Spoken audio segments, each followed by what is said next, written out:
تو اس وقت تک اللہ کا قرب حاصل نہیں ہو سکتا تھا جب تک انسان بیوی بچوں اور گھر بار اور کاروبار کو چھوڑ کر نہ بیٹھ جائے، یعنی راہب نہ بن جائے۔ لیکن نبی کریم صلی اللہ علیہ وسلم نے جو تعلیمات ہمیں عطا فرمائی،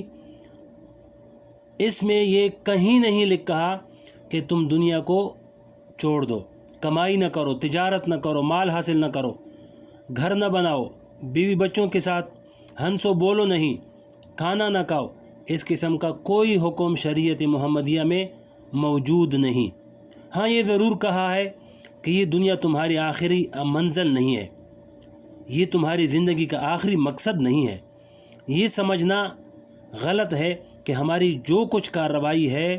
وہ صرف اسی دنیا سے متعلق ہے، اس سے آگے ہمیں کچھ نہیں سوچنا ہے اور نہ کچھ کرنا ہے، بلکہ یہ کہا گیا ہے کہ یہ دنیا در حقیقت اس لیے ہے کہ تاکہ تم اس میں رہ کر اپنی آنے والی ابدی زندگی یعنی آخرت کی زندگی کے لیے کچھ تیاری کر لو، اور آخرت کو فراموش کیے بغیر اس دنیا کو اس طرح استعمال کرو کہ اس میں تمہاری دنیاوی ضروریات بھی پوری ہوں اور ساتھ ساتھ آخرت کی جو زندگی آنے والی ہے اس کی بھلائی بھی تمہارے پیش نظر ہو۔ یہ تو ایک کھلی ہوئی حقیقت ہے کہ جس سے کوئی بد سے بدتر کافر بھی انکار نہیں کر سکتا کہ ہر انسان کو ایک دن مرنا ہے، موت آنی ہے۔ یہ وہ حقیقت ہے جس میں آج تک کوئی شخص انکار نہیں کر سکا، یہاں تک کہ لوگوں نے خدا کا انکار کر دیا، لیکن موت کا منکر آج تک کوئی پیدا نہیں ہوا۔ کسی نے یہ نہیں کہا ہے کہ مجھے موت نہیں آئے گی، میں ہمیشہ زندہ رہوں گا، اور اس میں کوئی اختلاف نہیں۔ اور اس بات میں بھی کوئی اختلاف نہیں کہ کسی کو نہیں معلوم کہ کس کی موت کب آئے گی۔ بڑے سے بڑا سائنسدان، بڑے سے بڑا ڈاکٹر، بڑے سے بڑا سرمایہ دار، فلسفی، وہ یہ نہیں بتا سکتا کہ میری موت کب آئے گی۔ اور تیسری بات یہ کہ مرنے کے بعد کیا ہونا ہے، آج تک کوئی سائنس فلسفہ، کوئی ایسا علم ایجاد نہیں ہوا جو انسان کو براہ راست یہ بتا سکے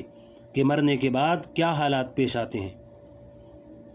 آج مغرب کی دنیا یہ تو تسلیم کر رہی ہے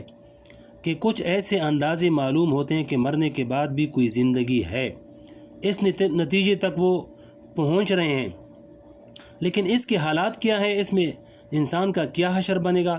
اس کی تفصیلات دنیا کی کوئی سائنس نہیں بتا سکی۔ جب یہ بات طے ہے کہ مرنا ہے، ہو سکتا ہے کہ کل ہی مر جائیں، اور یہ بھی طے ہے کہ مرنے کے بعد آنے والی زندگی کے حالات کا براہ راست مجھے علم نہیں۔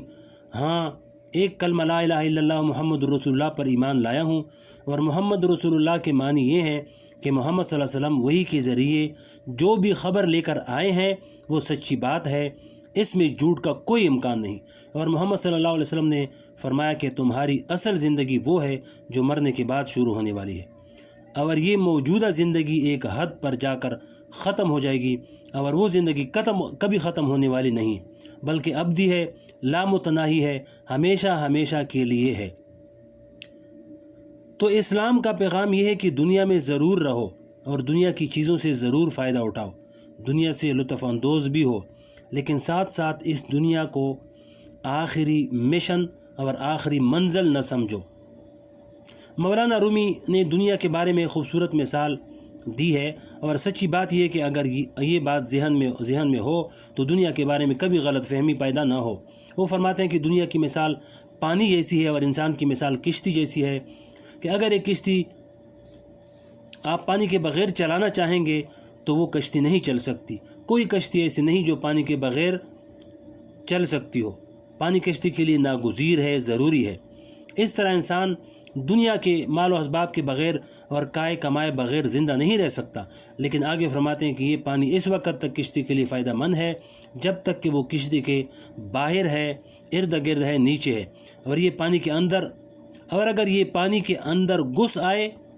کشتی کے اندر پانی گھس آئے تو وہ کشتی کے لیے فائدہ مند ہونے کے بجائے کشتی کو ڈبو دے گا۔ تو مولانا رومی فرماتے ہیں کہ دنیا جب تک انسان کے ارد گرد اور اس کے چاروں طرف رہے، اس وقت تک وہ اس کے لیے بہترین سرمایہ زندگی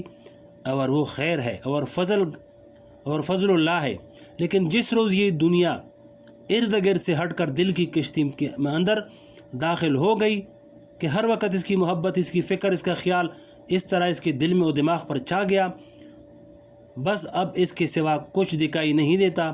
اس کے سوا کوئی خیال نہیں آتا، تو اس کے معنی یہ ہے کہ یہ دنیا تمہیں تباہ کر رہی ہے، پھر یہ دنیا متاع اور غرور ہے، پھر یہ دنیا فتنہ ہے، یہ دنیا مردار ہے، اور اس کے طالبگار کتے ہیں جو اس دنیا کو اپنے ارد گرد سے ہٹا کر اپنے دل کی کشتی میں سوار کر رہے ہیں۔ آگے اور بھی ہے انشاءاللہ، اگلے ویڈیو میں آپ کو سنائیں گے انشاءاللہ۔